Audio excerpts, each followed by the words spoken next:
जिस तरह से बजट पेश किया गया, मैम महिलाओं के लिए क्या कुछ खास रहा है इस बजट में, क्या देखिए? देखिए, विश्वदेव सरकार बनने के बाद जो मोदी जी की गारंटी पे महतारी वंदन योजना थी, निश्चित ही जिससे उसका क्रियान्वयन अभी तक होते आ रहा है। आगे बजट में भी उसको अच्छा बड़ा बजट उसको दिया गया है।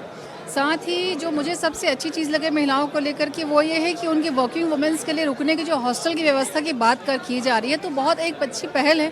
बाहर से जो महिलाएं आ रही हैं शहरों में काम के लिए, उनको वहाँ रुकने की व्यवस्था, सुरक्षा की व्यवस्था, तो मुझे लगता है काफ़ी अच्छा बजट रहा है। मेकाहारा में नई फैसिलिटीज़, कुछ मशीन्स डालने की जो बात की है, स्वास्थ्य में, शिक्षा में, नक्सली बेल्ट जिस तरीके से लगातार उसमें हमारी सरकार काम करी, उसके तो काफ़ी अच्छा और ओवरऑल समुचित विकास के लिए जो गति आगे बढ़ाएगा वो बजट आज देखने को मिला। मैम महिला सुरक्षा को लेकर किस तरह से क्या कुछ लगा? महिला सुरक्षा को लेकर हमेशा सवाल उठता है इसको लेकर। पिंक थानों का जो निर्माण किया जा रहा है, अभी 5 जिलों में पिंक थानों की स्थापना की गई, जिसमें हमारा कबीरधाम में जिला था उसको और आगे बढ़ाया गया है और कई और जिलों को नए महिला थाने के रूप में उनको दिया गया, महिला थाना नया। मैम महिलाओं को स्वावलंबी बनाने के लिए किस तरह से क्या कुछ खास लगा? देखिए, रेडी टू ईट का जिस तरीके से वापस से शुरुआत की गई है और समूह को या लखपति दीदी बनाने का जो जिस तरीके से महिलाएं उसमें समूह की जो ग्रुप की बहनें जो आगे आ रही हैं, तो निश्चित ही महिलाओं को स्वावलंबी बनाने के लिए भी काफ़ी सारे अवसर उपलब्ध होंगे।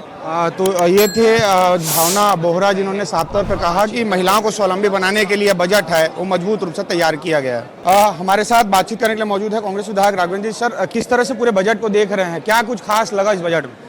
अभी जो बजट स्पीच से समझ में आया, बाकड़े और योजना सामने नहीं आई हैं।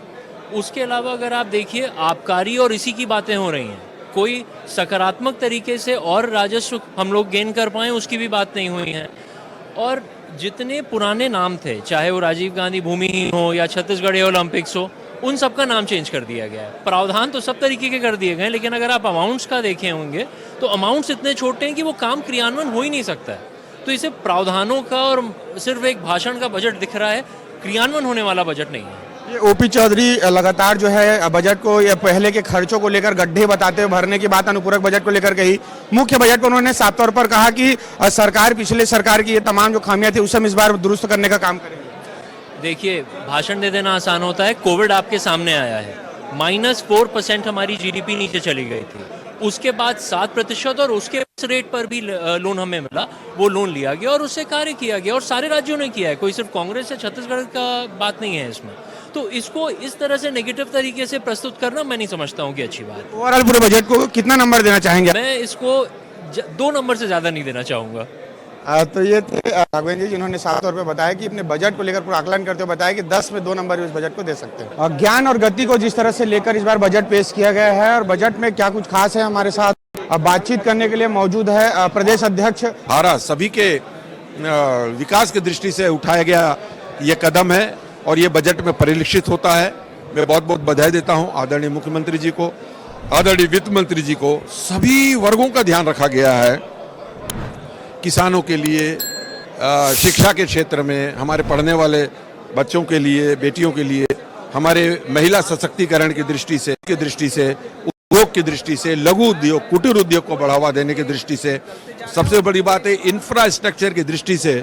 और ये बजट बहुत ही उपयोगी है हमारे छत्तीसगढ़ को 2047 तक विकासशील छत्तीसगढ़ को विकसित छत्तीसगढ़ में परिवर्तित करने की दृष्टि से उठाया गया एक महत्वपूर्ण कदम इस बजट में परिलक्षित होता है।